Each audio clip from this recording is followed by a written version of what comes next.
I would like to call this Monday, July 8th, 2024, Mid-State Technical College District Board of Directors meeting to order. Roll call, please. Sean Becker. Here. Betty Brusky Malik. Yes. Richard Murden. Yes. Charles Spargo.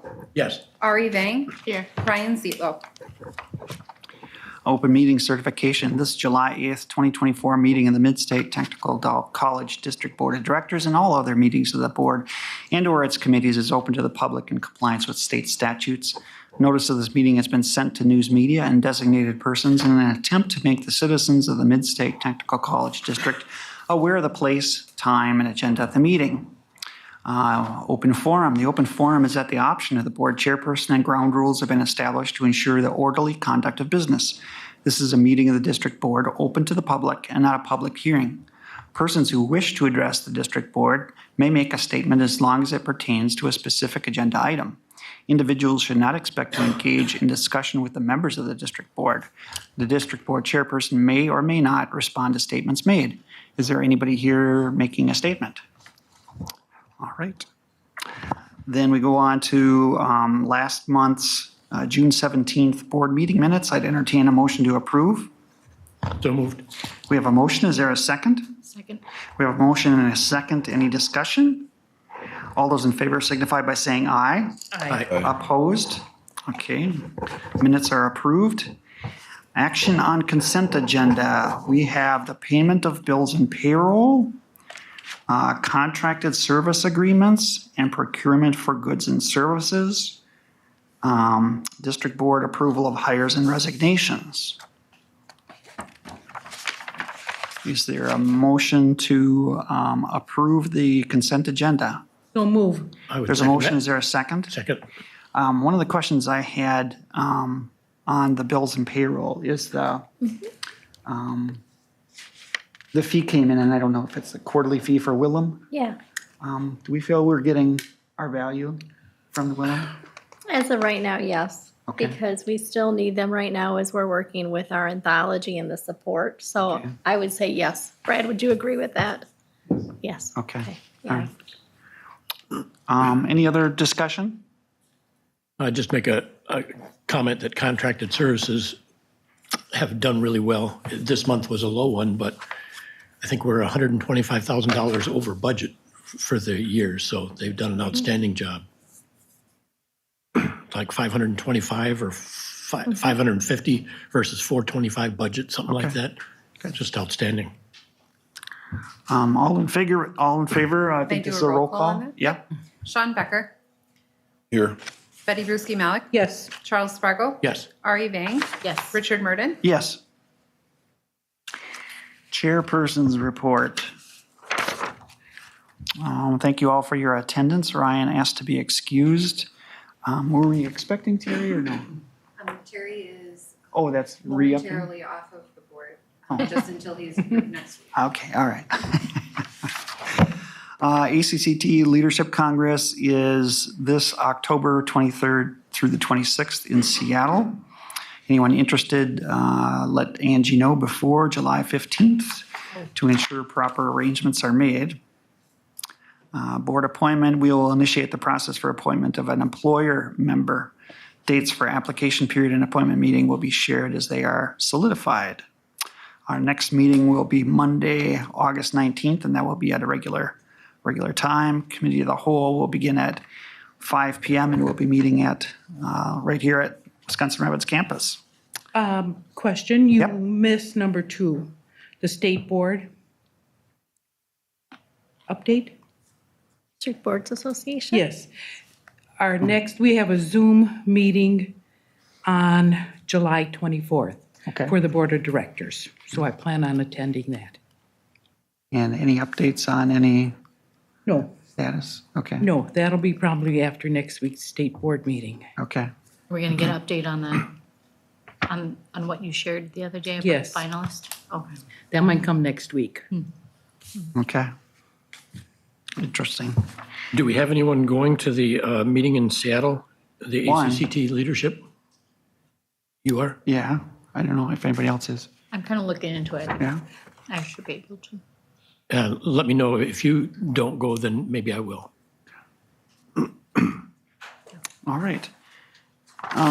Shelley, President's Report. Yes, so since our last meeting was just June 17th, I don't have a lot of updates for you. But we did have on June 19th, as you're aware, our board appointment that Rick had referred to as well. So we're very happy to see that Terry Whitmore had been reappointed to from our county board chairs. And again, with the WTCS State Board meeting next week, we officially, hopefully, will get the acceptance for him to be able to begin serving again next month in August. And then Ron Rasmussen also was appointed by our county board chairs. We're very excited to have him join the board as well. So once they get the approval next week, then there's a little bit of formality things that happen. But again, Angie will work with them to ensure that they are here. And as Rick had shared, we do have to go back for district board appointment because we still have we're one person down yet on our board, and that would be in the employer classification. And I'm happy to tell you we do have an interested party for that. And we'll be working with Angie to be able to get the necessary paperwork turned in. So that's good because, there's some times where you don't have anybody at the time Yep. that may be interested. So not able to share that name right now, just in case they look at the paperwork and they decide they do not want to. But I'm very optimistic and think, again, that this would be a great person for the board. So But it's not a pay issue, that's for sure, right? it's not a pay issue, right? It's not a pay issue. Just good sandwiches. That's what it is. We are all just dreaming and thinking about a meta. So you know that our next big event is 2 weeks from today, July 22nd. If it's going to rain, rain now, get it done because we need to have a good day on the 22nd. 11 o'clock will be our donor celebration. I can tell you if you're coming, please try to, come about 10:30 because I'm guessing there will be a lot of traffic. I know we're over 200 people right now that have RSVP'd for that. We knew that would be highly popular, but just don't want you to all get caught, in the traffic. So 11 o'clock, we will be having lunch, a few remarks around 11:30. And then at 1 o'clock, will be the ribbon cutting, again with some remarks that will follow, and then really just tours, and we're very excited. You know that we're also, July 18th, next Thursday, we're offering that sneak peek to our employees. So we're actually, a reminder, we're closing at noon next Thursday to allow our own employees to go to a meta to see it before the public sees it and the donors see it. And then hopefully they will then go on to attend the Rafters game, which we really do from an employee engagement standpoint. And so I think Karen's numbers were about 350 people for that picnic. So that's always been really well received. So it's good to see that. It's going to be a busy time. This Wednesday, I am hosting a breakfast for Craig's team, the WED team. You heard Chuck talk about that they have surpassed their goal by a lot. And we want to sit down and really celebrate them. So the team has done an outstanding job, Craig, your leadership. And then on Thursday is really the time where I sit down with the executive team. Now that you have kind of finalized the goals for next year, we sit down and talk strategically how we're going to meet those goals, and we're going to do that on Thursday. So we always take a day to be able to do that. Typically off campus we will go and be able to do that high-level planning. From a community standpoint, I was asked by Lakeland University to do a public testimonial regarding our partnership. They did send a video person here, and I was taped, so hopefully that comes out okay. But I was really happy to do that because they have been a long partner with us, and I wanted to be able to showcase what they really do for our students and our communities. From a WTCS Association, President's Association, State Board, I did send you the email last week that the press release has gone out, that Morna Foy, who is our WTCS system president, we knew that she had announced her retirement. We know that they have actively been doing a national search really to find who the finalists will be. And they did announce that they have 2 finalists. Both names were released. The first gentleman is Robert Griggs. He's the current president of Southeast Technical College in Sioux Falls, South Dakota. He's been in that role as president for the last 8 years. He also has the 16 years of leadership experience. And they also named Layla Merrifield, which is our District Board Association, our executive director.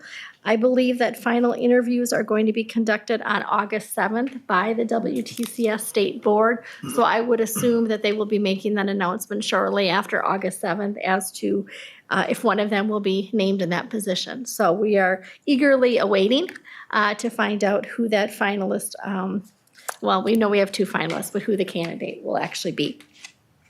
Next week is the WTCS State Board meeting. As you recall, that is every other month. This month, it is at Northwood Technical College. We per se do not have anything on the agenda, and we are not having a President's Association meeting, so I'm going to attend the State Board meeting, but I'm going to do it virtual versus driving to there since we don't have any presentation or anything that we need to do. So that would end my report and would take any questions. No questions. All right. Okay.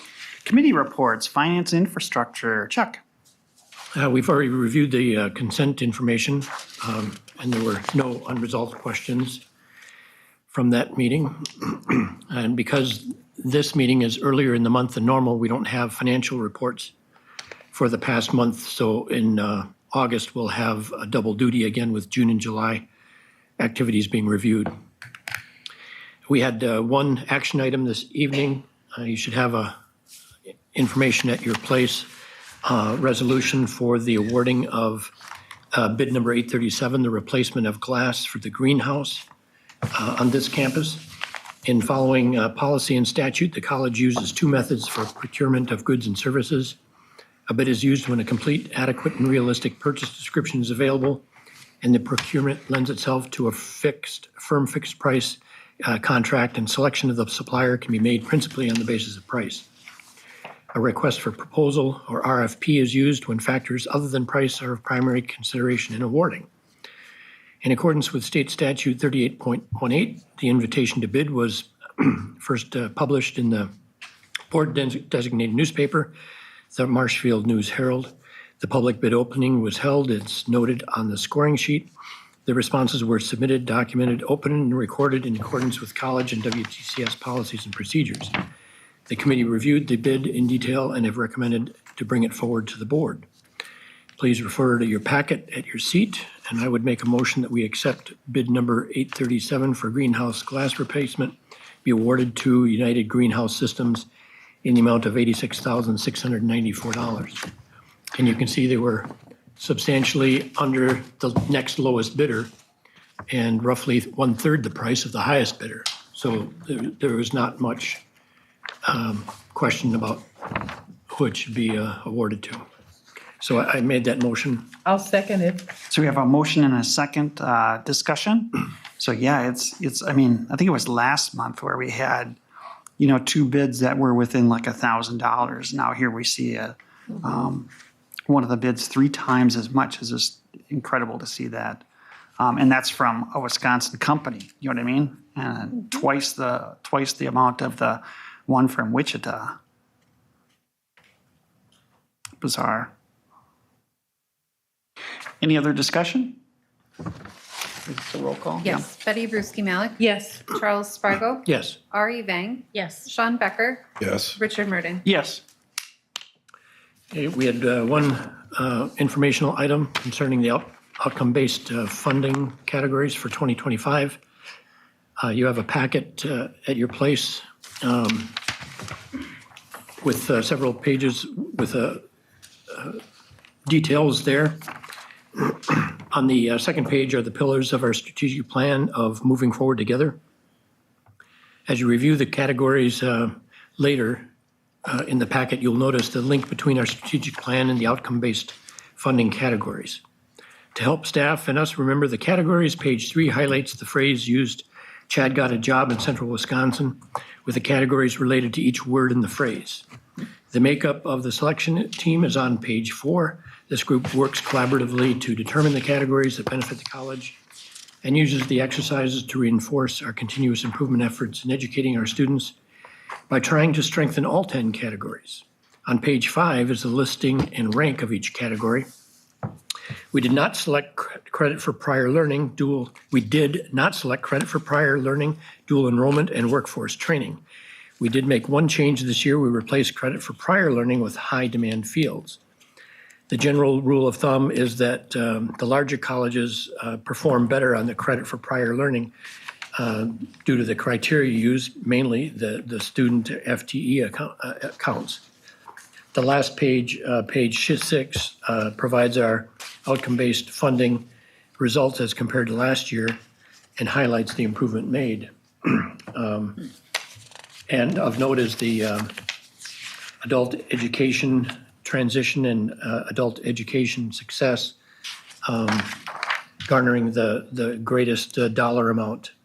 And the adult education transition, we placed very high, 3 of the 16 colleges. So 9 of the colleges didn't even try to compete with the 7 of us that do best at that. And we placed a third of the 7 that did compete in that. So we did very well. And my understanding is that the adult education transition and success categories will tend to decrease in the future because the WTCS system has changed the way outcome-based funding is done. And specifically in these categories, it's going on FTE count, changing the FTE count and reducing the credit that we get for adult education.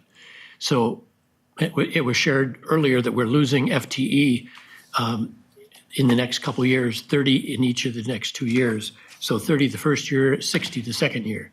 So we won't compete as well in these categories because of that change in the WTCS format. Any questions on the outcome-based funding? But you can see that we got, on the last page, we made nearly, 20% more than, or 25% more than, we secured funding of 25% more roughly of over the last year. Outcome-based funding represents 5% of our aid, and our general funding is 3.4%. So we're outperforming in the areas where we're competing with other colleges in the state. So the adult education transition, is that from like ABE Into a program, into a- post-secondary okay, all right, program. okay. So when you think of our academic learning centers, Yeah. formerly known as our links that we have, we have a lot of hours there, staff it. That is basically, we're doing what we should be doing. Those people are coming in, kind of some remedial work, Yeah. math, English, writing, things like that. But it shows how successful we are to be able to bridge that gap for them then to go into a program. So we're very, very proud of that. And then adult education success, when people come into those areas, they are tested to see at what level they are at. And then after they do that work, they are, in many areas, tested Test, again. yeah, And that's what that success is really showing, that they did make level increases in math or whatever it may be. And that reportable data that we do, you may recall that with adult basic education, that is not tuition bearing. So that definitely is a cost to our college to do, but it's definitely the right thing to do for our college. We were disappointed with the definition changes, as Chuck was referring to, because we know that that definitely impacts our college, especially when we are one of the leaders. So, but we'll continue to do it and try to do it as well as we can and so forth, because I think it is important. I think it's definitely attributed to the growth that we've had at Midstate.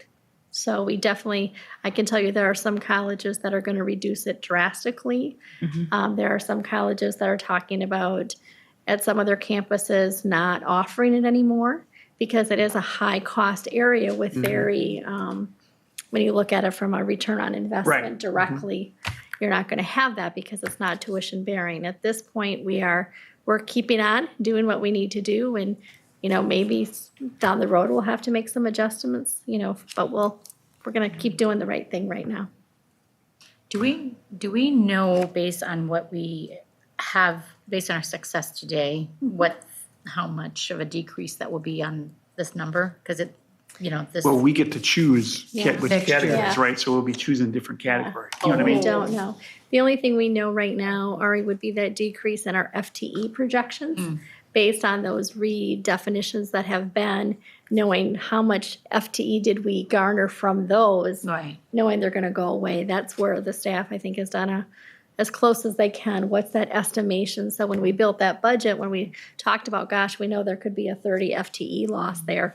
Right now, that's all we can quantify. But the good part is, Next year, we get to choose a different category. yeah, the structure is such that, Mid-State is different than Milwaukee or whatever. So there's 10 categories that for your area, for your region, you get to select the 7 that are most appropriate for you. And those are what you're evaluated on. So that would probably drop. Yeah. And these numbers are also, it's 3 years of trending. So if we have 1 year where it's really down, we may still keep it until it would totally fall off, that we have 3 years that have really decreased. So everything is based on a 3-year trending rate. And how would they evaluate collaboration? If you are a member of, let's say, the WTCS, the Purchasing Consortium, Okay. some of those membership associations, how we share our curriculum, things of that sort. So it's internal collaboration? Yes, Okay. within the WTCS Oh, state okay. office, I I would was say. thinking external. No, Yeah, okay. yeah. But our team, I mean, I'm really proud of them because I can tell you that colleges need to really look at those 10 categories, and you should be striving to be the best you can in all 10, because that gives you the best chance of getting more funding. And I'm really proud that we have a group of people that talk about this, because when we talk about, we have to make sure that we do our best from a revenue standpoint. We want to get credit of what we're doing and also be strategic about it. So we have definitely put efforts in to talking about how are we doing with high demand when we approve a new program. Is that a high demand program? Is it not? Are we having graduates in those areas, things like that? The team is talking about that, and then they make decisions based on that, one of the variables, and definitely you can see that we're making good decisions, so. If we don't focus on all 10, then we don't have any choice about No. which 7 we Yes. choose, so. Yes, and we have a guru You of need to. Yes, of Greg that will tell you that when all of these leaders get together, we also strategically look, because, we can also see the portal of where other colleges are kind of landing. Okay, And that's what I so we wondered also about. will look to say, gosh, if there's not as many competing in this area and we're doing well, that, it's so, we're being smart about it as well. But it does, this is where the values really come into play, because doing the right things means continuing adult basic education, though the fiduciary would say no. Yeah. But so that's where our student-centeredness comes in and saying, okay, got to do the right thing, even though it's Yes. not the most financially beneficial. Well, not just student, but the general population that we're serving. Yes, right. Yeah. Prospective students in adults that want to go back. Yeah.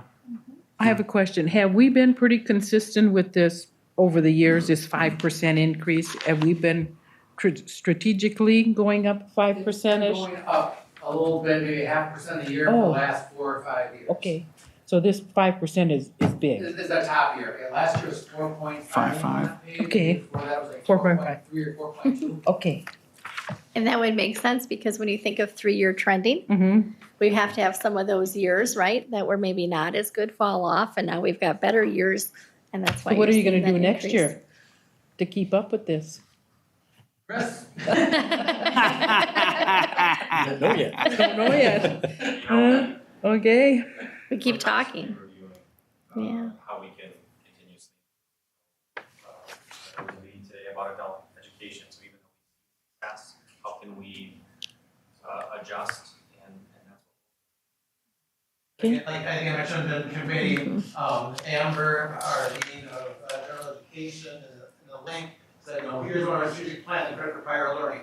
Because we've been kind of plateaued there. Yeah. So maybe we need to put a little more effort or look into it a little more.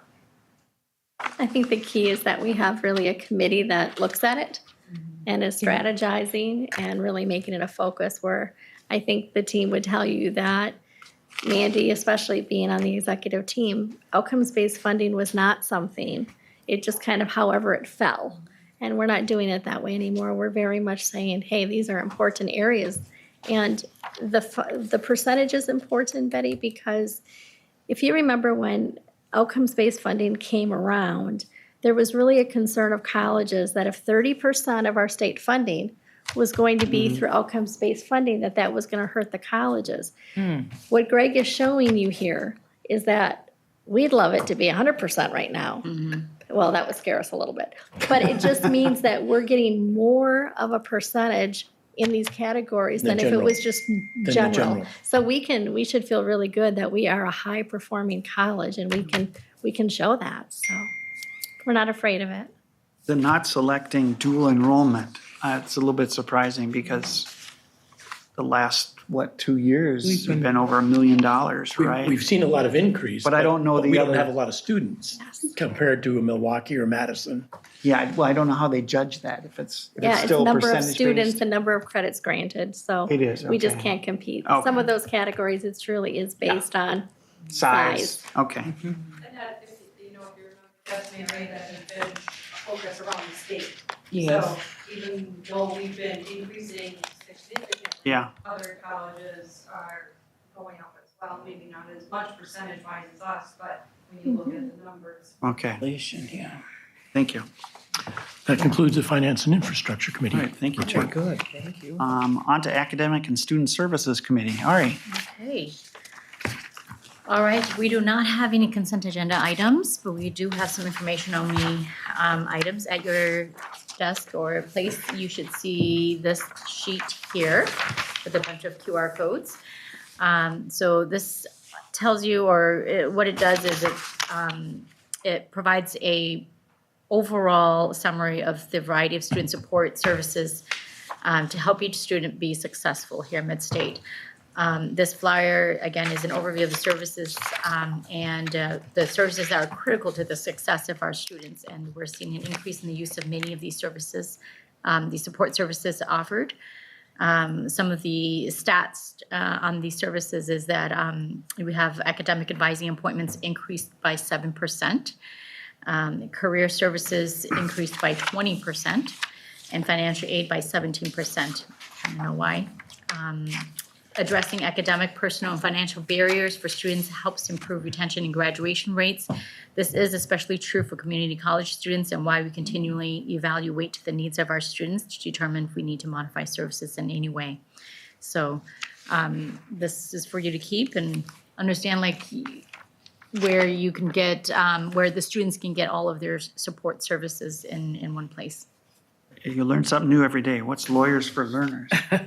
It is really free legal services. So you might have someone who's, going through a divorce, someone who's had a father that passed away and doesn't know what to do with the will. It's really anything that they need.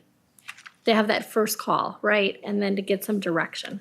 So not that is going to be free for their whole Yeah, service, but it's to know where to start. Okay, that's it for us. okay. On to Human Resources External Relations Committee. Let's see. We took a look at the hires and resignations. Sad to see Aaron leaving as a welding instructor. I think he's done a fantastic job, but apparently he's going to North Carolina, and that's where they've wanted to relocate, so good for him. Very happy to see that, but I'm sure we'll miss him. We will miss him tremendously. He's done so much for Ameta and just our welding program. And he's excited, though. He is going to be teaching at a college there as well. So Nice. staying in education. Very nice. Informational items we had was on the WAT grants. They're called WAT grants, W-A-T, Workforce Advanced Training Grants. Some perspective on that. Last year, let's see, where is this? Last year we submitted 6 applications and received 4. This year we submitted 5 applications and received 3 awards. The amount awarded for this go-around is $133,000 and will train a potential of 800 employees. And these are in the area of healthcare, safety, and project management.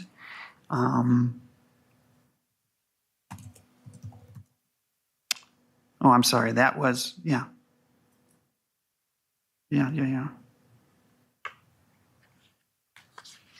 Yeah, healthcare, safety, and project management, yeah. So good job there too, and I think that goes to the WED success that they've been seeing. And generally, the Watt grants are very attractive to employers. From my perspective, I would say manufacturing, but apparently healthcare is, it's more than just manufacturing, but it reduces the cost of the courses by about 50% and includes materials as well. So very beneficial to our constituents. And that's all we had for human resources. Committee of the whole, we discussed officer positions. Now I go to the litany. Okay, the first position that we're looking for is chairperson. I'd like to make a call for nominations for chairpersons. I would like to nominate Mr. Rick Murden. Second. Okay, is there any other nominations? Is there any other nominations? Is there any other nominations? I would move to close nominations and approve Rick Murden as our chair. Second. Okay, we have a motion and a second. Any discussion? All those in favor signify by saying aye. I actually do a Oh, roll call on that. roll call, okay. Yes. Sorry. Charles Spargo. Yes. Ari Vang. Yes. Sean Becker. Yes. Betty Bruschi Malik. Yes. Richard Murden. Yes. Okay. So now for vice chairperson. I'd make a motion to nominate Ari Vang. I'll second. We have a motion and a second. Any discussion? Are there any other nominations? Are there any other nominations? Are there any other nominations? I'll make a motion to close nominations and cast unanimous ballot for Ari. And I'll second. We have a motion and a second. All those in favor roll call, sorry. Ari Vang. Yes. Betty Bruschi Malik. Yes. Charles Spargo. Yes. Richard Murden. Yes. And now on to secretary. Nominations for secretary. I nominate Betty Bruschi Malik. Is there a second? We have a motion and a second. Are there any other nominations? Are there any other nominations? Are there any other nominations? Roll call, please. Oh, wait. I make a motion that we close nominations and cast unanimous ballot for Betty. I second. We have a motion and a second. Roll call, Angie? Sean Becker. Yes. Betty Bruschi Malik. Yes. Charles Spargo. Yes. Ari Vang. Yes. Richard Murden. Yes. And now for treasurer. Any nominations for treasurer? I'll nominate Mr. Chuck Spargo. We have a nomination. Is there a second? Somebody else want it? Any other Second, I'm sorry. any other nominations? Any other nominations? Any other nominations? I'd move to close nominations and cast a unanimous ballot for Mr. Chuck Spargo as our treasurer. We have a motion and a second. Roll call, Angie? Betty Bruschi Malik. Yes. Charles Spargo. Yes. Ari Vang. Yes. Sean Becker. Yes. Richard Murden. Yes. And now on to the Mid-State Board Committee assignments for the District Board Association for finance and infrastructure. Is this, are we voting on this or what? No, this No, is your Just- appointment. Okay, So this is just informational for everyone. okay. Do we have anybody for finance and infrastructure? Chuck? Yeah, Chuck and Betty. Betty and was it Ron? I didn't know it was. I thought you said we have Ron to didn't wait. want to be the first. Oh. Did I misunderstand? That's initially what I had said, yes. Okay. But then I think we thought maybe because of his budget experience, maybe he would. So, and yet he is not appointed yet. He won't be appointed until Correct. August. Okay. So it could be something we could ask as If he- well. Okay. Okay. And so, yeah, Chuck, you're going to chair that then? Yes. Okay. Be fine. And academic student services, that would be Sean and Ari, is that right? Ryan. Sean and Ari and Ryan. And Sean has agreed to chair that one. Human Resources and External Relations, that's myself and Terry Whitmore pending approval. And I'll chair that one. Foundation Liaison, Betty? Unless somebody else wants to do it. but I enjoyed.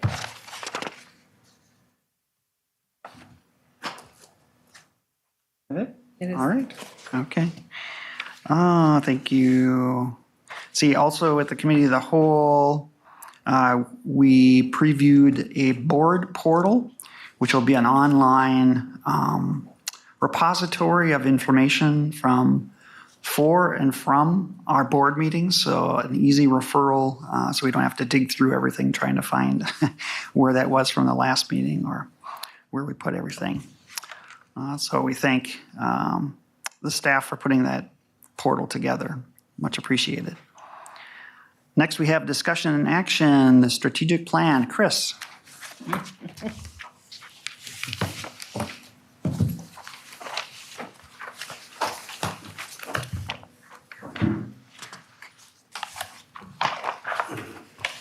All right, good afternoon, everyone. Leanna and I are excited to share with you. I know we've been prepping you all about all the work that's being done regarding our 2025-2030 strategic plan. And in Sheila Culver's absence, she is not feeling well today, but we'll do our best to provide you with an update.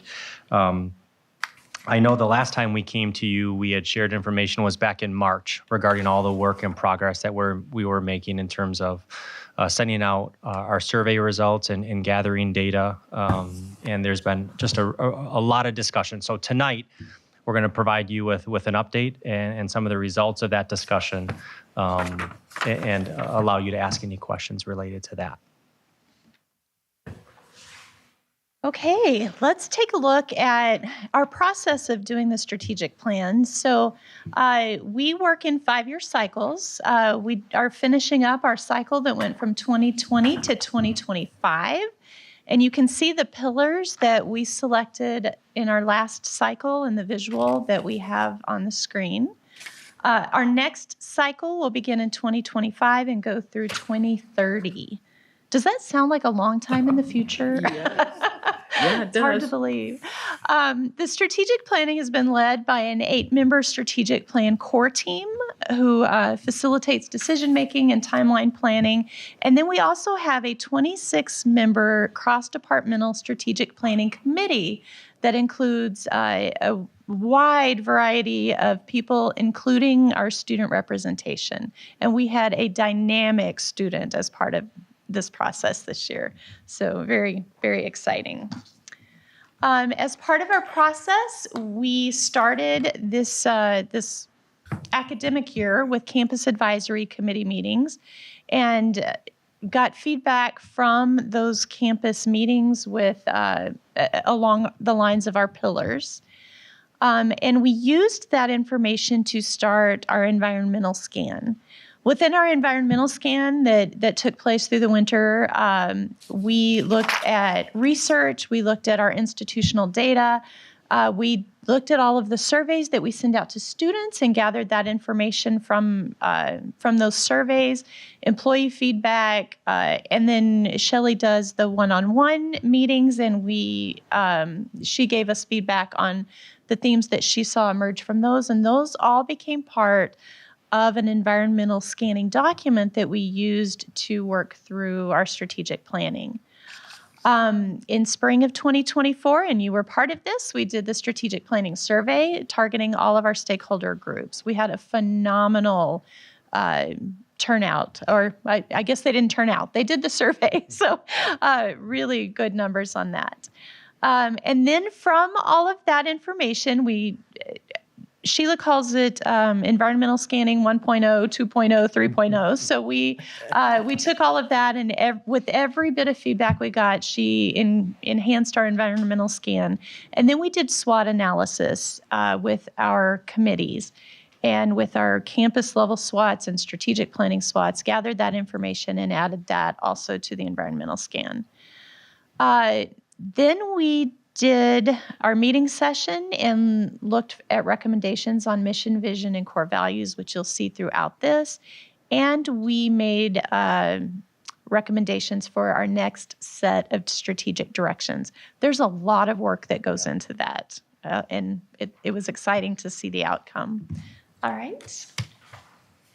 So you can see on this slide, you heard Leanne talk about our response rate, and you can see all the different stakeholders that we reached out to regarding our survey. In addition to the environmental scan, that specific survey targeted a variety, a large group of individuals. And this year we saw our response rate having 673 respondents to our 15-question survey that validated or provided feedback regarding our mission, our vision, as well as our strategic directions, as well as provided some open-ended conversations or open-ended discussion for all things environmental scan. That 673 responses is about 100 more than we saw the previous strategic plan survey that we had sent out back in 2020. Within that stakeholder group, was there anyone that, was the 50-cent piece or, had the greatest response rates? Well, I mean, you can see up there, and Rick, I don't know if this is what you're describing. So we had 342 respondents within those categories, right? Within those categories, correct. But anyone in particular that? Which was the biggest number Do you know? responding? We can certainly get that information to you. Just curious. If you like. I'm not sure I am out not of the sure gate. right off the top of my head. Sheila would know. Yeah. I was just thinking with the meta and everything else that was, kind of a driver in that. Maybe. But overall, we're really satisfied with the number of voices that we heard throughout this process, and we feel it really strengthened some of the, certainly the results and the analysis that we were able to provide. How do you get the responses from K-12 parents? We had sent out a specific survey to them. We had garnered some feedback from, and Mandy, please help me out with this. I think we have a newsletter that we send to K-12 parents, and they have signed up to get information from us. So a great number of parents get the newsletter, and then you solicited among them. Would you complete the survey for us? Yes. Cool. And I know in some of the high schools, we even have electronic signs within the school that encourage information from Midstate. So really good. Okay. So next slide. So specifically related to our mission, in our survey, we asked the specific question of how accurate is the current mission statement in capturing the fundamental purpose of Midstate Technical College as a whole? So again, our mission, Midstate Technical College, transform lives through the power of teaching and learning. And throughout those responses, overwhelmingly, you can see that our folks felt like our mission was accurate. And then through our discussion, we felt that at this time, we are recommending to continue with that existing mission statement.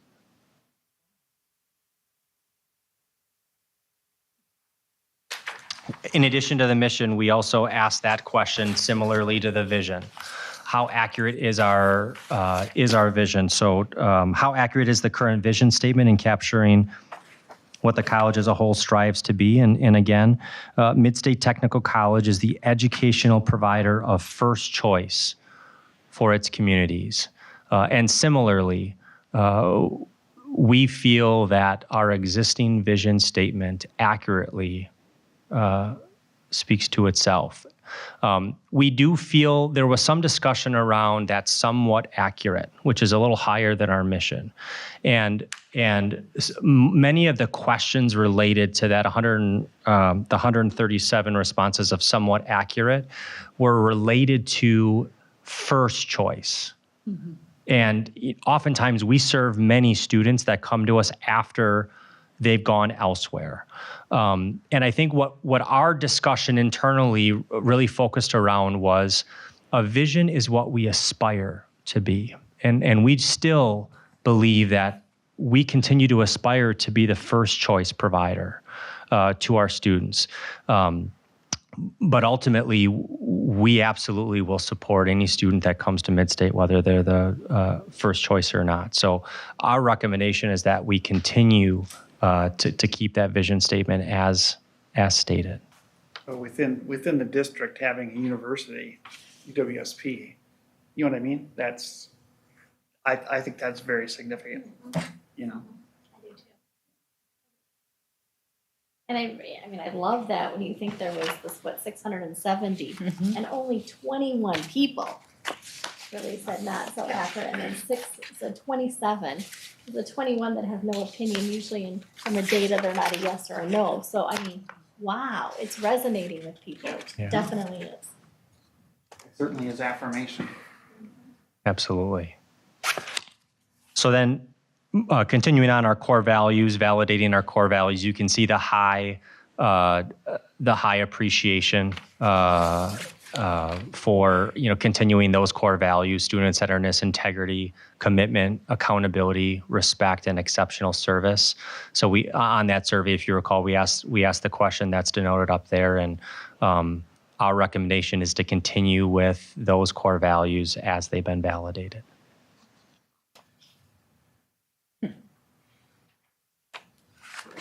All right, I feel like we need a drum roll before this one.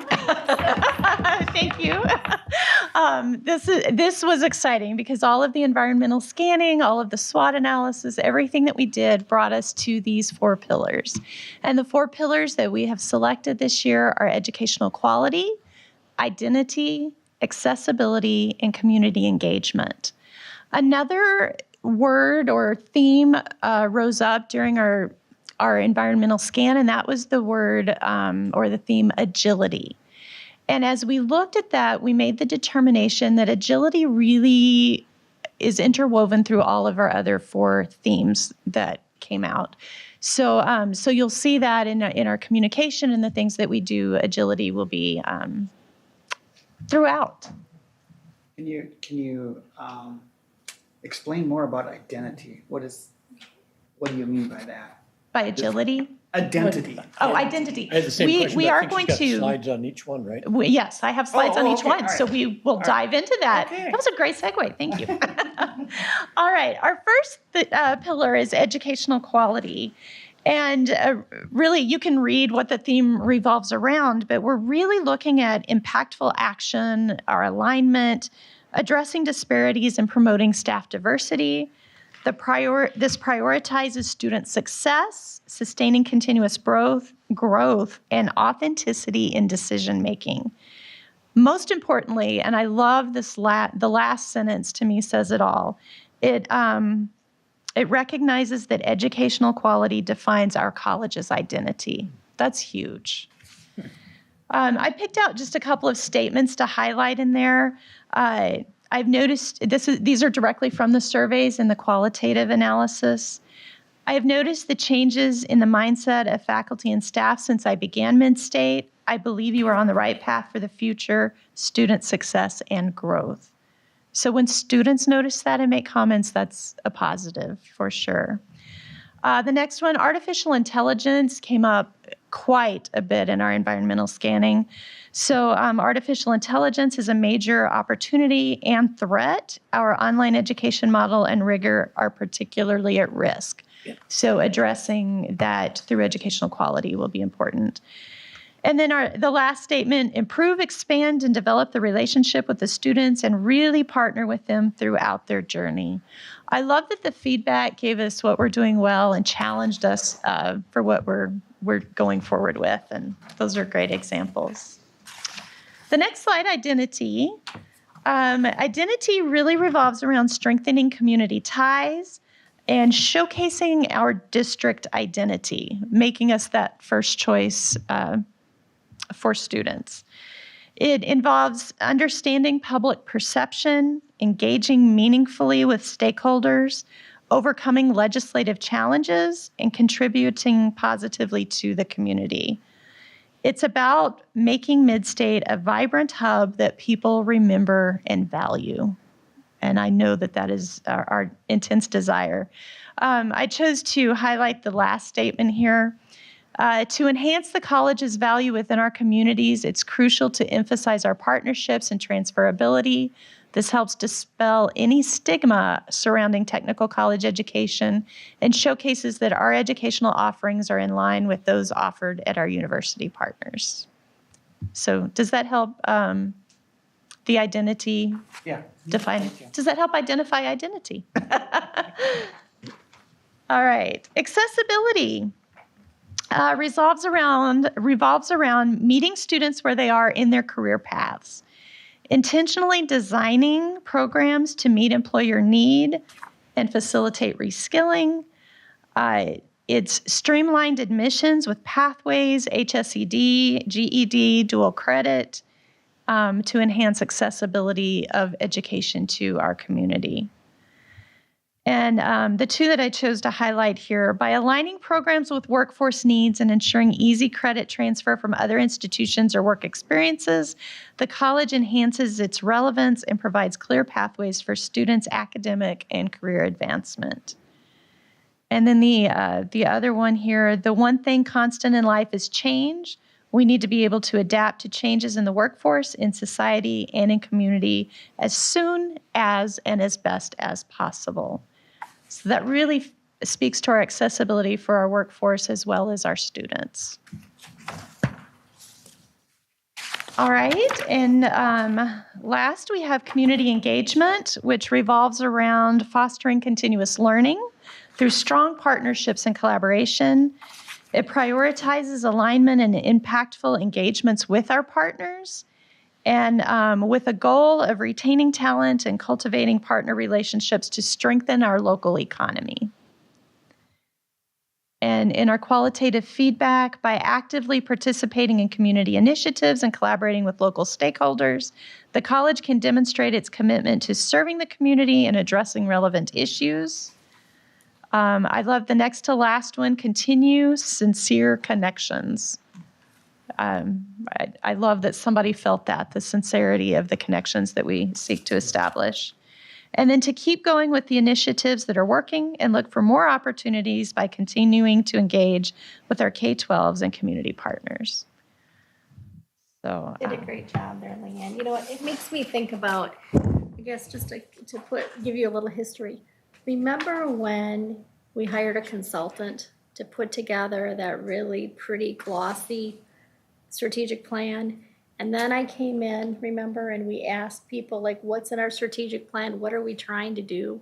And people couldn't tell us. They didn't know. And we got our people together through our listening sessions and we said, where do you think, based on this data, what should we concentrate on in the next 5 years? And that's that lovely visual that you have. You know, it's programs. We needed to do more with programs. You had those verbs in each pillar. We needed to start workforce and economic development. We needed to start continuing education again. We needed to do some things as a district, and we needed to do more with K through 12. That's what they told us. So now I think going back out and asking them again, it's not that we're going to stop those things, but these are those 4 areas that they're saying we think you can even strengthen it more.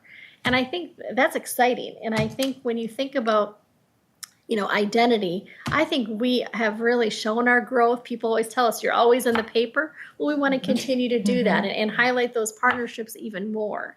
And when you think of program quality, I mean, quality is what we are, but it makes us dig in even a little bit more. And so the team then puts goals down and strategic things that they're going to work on to try to improve accessibility.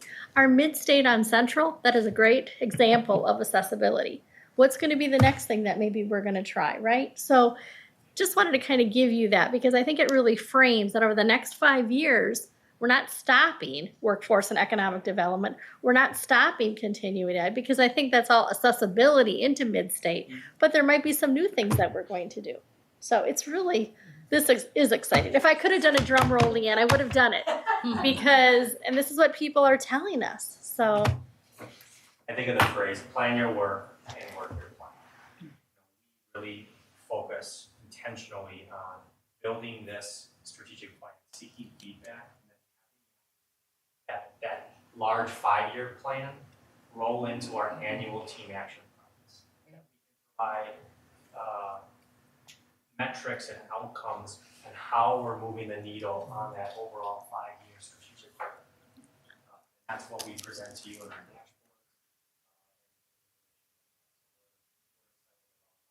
Where do we go from here now? You'll see there, this July, our goal was to provide you with an update, a high-level update on the results of our of our strategic planning survey, as well as all of the analysis and the environmental scan. We are going to bring this out for all of those stakeholders and constituents to provide any final comment regarding all of this analysis and data that we were able to gather. But we do want to give you some time to kind of digest this and bring this back to you in August, just to validate one last time.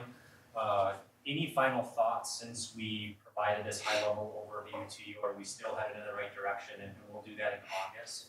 And then this fall, that beautiful visual that we've all been accustomed to the last 5 years, and that we're going to redesign a new visual for our 5-year plan. Some ideas have been presented on our strategic planning committee level, and we're excited to have that evolve and then really come to life and bring that forward to you. All of this information this spring, we're going to solidify not only the visual, but all of this data and have faculty, staff, and all of our stakeholders learn more about this, all in preparation for July 1 to fully launch the next 5-year strategic plan. It's less than a year, Chris. It's crazy.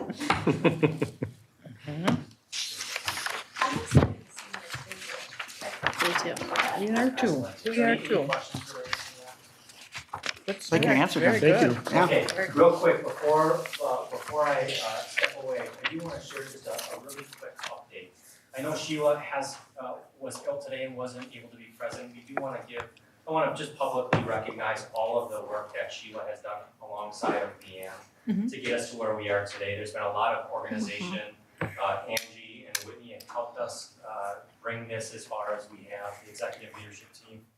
I also want to share that kind of through our continuous improvement process, we, as education quality is going to be one of our core pillars, we really took a hard look at this next 5 years and moving forward, and we made the decision to post for a director position for institutional effectiveness, accreditation, and quality. If you recall, we had that position vacated, and we decided this last year that we were going to operate under the leadership of Leanne. So Leanne already had her primary responsibility overseeing our academic and professional excellence team, and was willing to take on our IE team, all things accreditation, all things quality and data this last year. And we decided to post a director level position to support all of the efforts you just saw illustrated here. I want to thank publicly Leanne for all of the work that she's done in really helping guide this initiative. I'm excited to share that we did fill that position. That position started July 22nd. And the person that applied and went through the process was Dr. If you recall that name, Dr. Beth Ellie had been with us prior. And I know she and we are excited that she is looking to come back to Mid-State. So we look forward to her starting July 22nd. With that, it comes with some realignments of responsibility. So Leanne will go back to really the leadership that she had prior to us restructuring that process and taking on this extra responsibility. Sheila's going to continue with all of the great accreditation work that she's done up to this point. Dr. Beth Ellie will assume the role of our accreditation liaison officer and be heavily supported with the work that Sheila has done up to this point. I just wanted to share that update with you. I know by the time we meet next in August, Dr. Beth Ellie.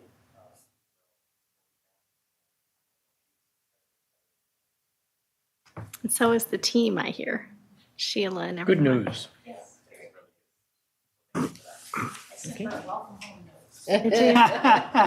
Great job, you all. Thank you. Anything else for the good of the order? If not, I'd entertain a motion to adjourn. So moved. Second. Ooh, we got 3. Let's go. All in favor, signify by saying aye. Aye. Aye. Thank you. We are adjourned.